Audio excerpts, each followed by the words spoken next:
Thank you, Madam Toastmaster. In preparation for the speech, I got to be thinking about politics a little bit, because in politics we hear a lot about clean energy and what we should do about it and how we should get it. So I thought I would research some of the things we could do for clean energy, and one of the topics I came up with was nuclear power. And I did a lot of research, and there's all kinds of sources in this folder up here. If you want to see them later, I don't have time in 7 minutes to talk about them all, but they're there. And one of the first things that I learned about this particular subject is in the course of our politicians talking about what they're going to do about clean energy, two of our candidates for president, Senator Bernie Sanders and Senator Elizabeth Warren, both said they're going to shut down all nuclear power plants in this country. And not only that, we're not going to build any more. So that got my attention a little bit.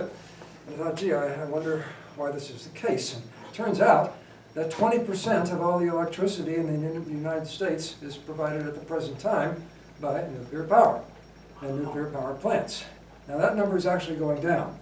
And so maybe there's a reason for this, and maybe there's concern, and maybe I should try to figure out why Bernie Sanders and Elizabeth Warren are concerned about nuclear power. And found out, of course, that first of all, it's expensive to build a nuclear power plant.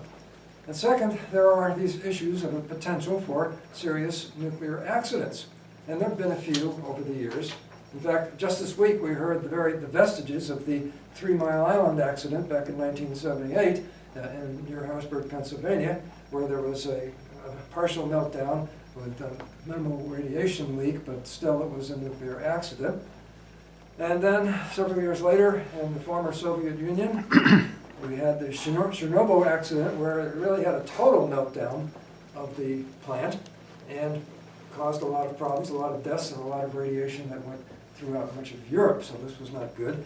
And just a few years ago, in 2011, we had the Fukushima nuclear power plant in Japan that was overwhelmed by a large tsunami, and that too created problems, and of course it's never going to come back. So this has scared a lot of people, and I think including some of our politicians, that we don't want to worry about that, we don't want to deal with that, so we're just going to do away with nuclear power and just count on wind and sun or whatever. Now, another potential problem with nuclear power is, what do you do with the waste? It turns out that this is more of a political problem than a technical one, but still it's a problem that needs to be addressed. And so with these factors, maybe we, on the face of it, maybe shutting down nuclear power plants would be a good idea. So I looked at some of the states and nations that have tried to do this to see what happens. Well, first of all, the state of Vermont in 2014 shut down their only nuclear power plant and replaced it with natural gas to replace that particular power generation. And so the result of that was that the emissions in the state of Vermont have increased 5% since that time, at the same time that the rest of the country, per capita, the amount of emissions were decreasing 17%. So that didn't work out so well. And then there's Germany. And maybe Daniela has experienced this perhaps, but in Germany, after the Fukushima accident, the German government decided they were going to close their several nuclear power plants, which did produce a lot of energy for them. And what did they replace it with? Coal-burning energy, coal-burning power plants. And the result of that has been that there's been no decrease in emissions in Germany. In fact, right now I'm told that the price of electricity in Germany is the highest anywhere in Europe. So that didn't work out so well. But there's another country in Europe that did a little better, and that's Sweden. Sweden decided to go the other direction and build more nuclear power plants. And since they did, now, at this point in time, they're up to 40% of their power is generated by nuclear, and their emissions have been cut in half, and they're producing twice as much energy. Well, that worked out a little better, so maybe we ought to rethink the whole thing. Well, part of my research, too, is myself. I'm actually a valuable source here, because I was on the USS Enterprise for 3 years back in the early 1980s. And the USS Enterprise was the world's first nuclear-powered aircraft carrier. And for 3 years, my stateroom was 40 feet above 2 nuclear reactors. For 3 years, I lived in a stateroom above 2 nuclear reactors that worked and were going much of the time. 35 years later, I'm still here. I don't have cancer. I haven't died. I haven't turned into a teenage ninja mutant turtle. Okay, perfectly good. So evidently, if you do nuclear power right, it works out pretty well.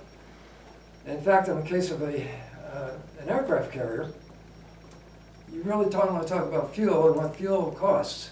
Well, aircraft carriers that are not on nuclear power don't do miles per gallon, it's gallons per mile. So in the case of the Enterprise, however, just a piece of uranium or power the size of this rubber ball powered the ship for 13 years. 13 years. We only had to refuel once in 13 years. And so that actually probably gives us an idea that maybe how do we apply this to commercial activities in the nation? Well, and why should we do it? Well, first of all, again, nuclear power doesn't emit any greenhouse gases, no carbon dioxide, no emissions, except for steam. Steam is not a problem. And unlike wind or solar power, it's a continuous source of energy. It doesn't shut down. It doesn't take a lot of room to build a nuclear power plant. It takes hundreds of times as much room to build a solar farm. So you've got that issue. Also, it turns out that nuclear power saves lives. The famous climate scientist James Hansen has indicated that with nuclear power, that there have been over 2 million lives saved compared to what it would be if it were on fossil fuel-based emissions and the deaths from that. So maybe not as bad as some people want to make it sound. And as far as accidents are concerned, well, nobody died at 3 Mile Island. Fukushima, there was only one death from the nuclear power plant, or all the other deaths because of the earthquake and the tsunami. Of course, Chernobyl is a different story, but have you ever known the Soviets to build a safe anything? And that was a problem there. So we have the technology, the capability to build solid nuclear power plants that are safe, and some of the plants that are in planning today, some of the new companies, one of which Bill Gates is helping to fund in Washington State, actually are coming up with ways to reuse some of the waste from the older plants and also to be safer and more compact. So I think we have a good future in nuclear power, and if we're ever going to solve the climate problem and the global warming problem, we need to include nuclear power much more than we do today. Madam Toastmaster.